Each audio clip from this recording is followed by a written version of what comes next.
Hey guys, so if you own a Vitamix 3500 and it's not working and it's like not, let's say, turning on at all, or it's like it's turning on but it's like not mixing.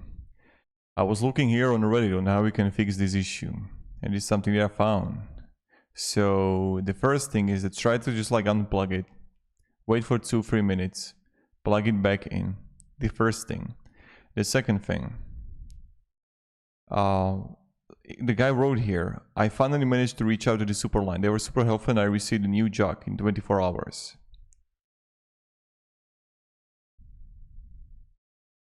So it probably happens on my smoothie cups. Taking it off and on again and rebooting the blender makes it happy all again. So this is something that you want to try, and maybe it's going to help fix the issue. So try it out, maybe it's going to work out for you. So if you have issue and if it's not working, and that's pretty much it.